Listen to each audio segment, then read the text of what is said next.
ప్రభు నందు ప్రియులారా, ప్రభు నామమున మీకు వందనములు. ఈరోజు ఆరాధనకు సహకరంగా దేవుని యొక్క వాక్యమందు యోహాను సువార్త 1వ అధ్యాయము 14వ వచనము. ఆ వాక్యము శరీరధారి అయి కృపాసత్య సంపూర్ణుడుగా మన మధ్య నివసించెను. తండ్రి వలన కలిగిన అద్వితీయ కుమారుని మహిమ వలె మనము ఆయన మహిమను కనుగొంటిమి.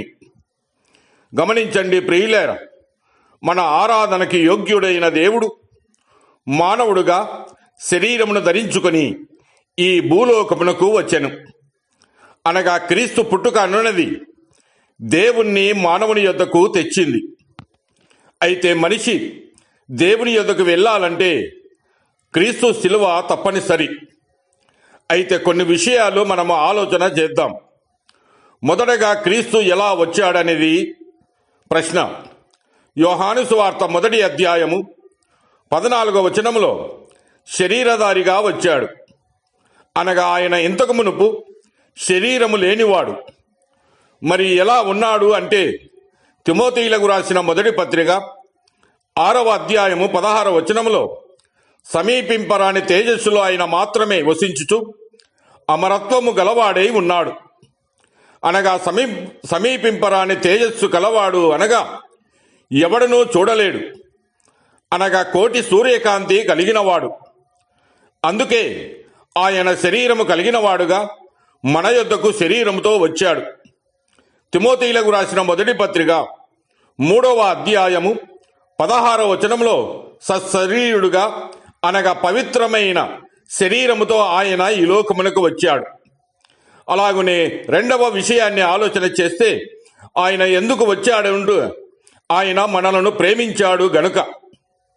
రోమాపత్రిక 8వ అధ్యాయము 35వ వచనంలో క్రీస్తు ప్రేమ నుండి మనలను ఎడబాపు వాడు ఎవడు?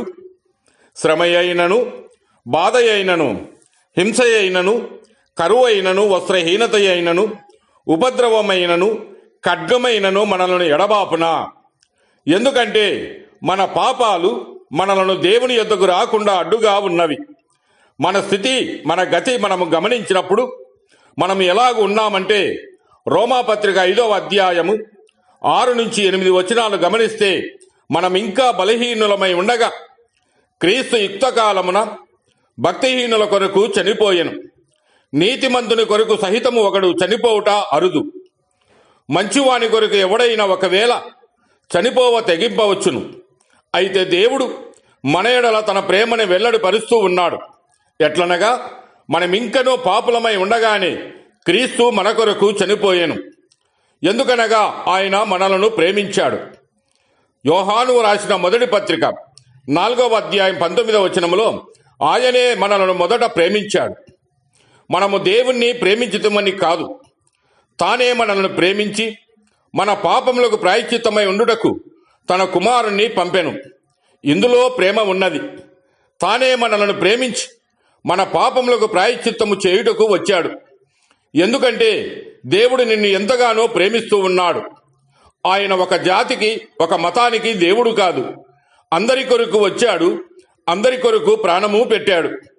అలాగనే రెండవది, నీ కొరకు ఆయన రక్తము చిందించుటకు వచ్చెను. హెబ్రీలకు రాసిన పత్రిక 9వ అధ్యాయము 22వ వచనము ప్రకారము రక్తము చిందింపకుండా పాప క్షమాపణ కలగదని సామాన్యముగా చెప్పవచ్చునని సెలవిస్తూ ఉన్నాడు. గమనించండి ప్రియులారా, నీ కొరకు రక్తము చిందించకుండా పాప క్షమాపణ లేదు.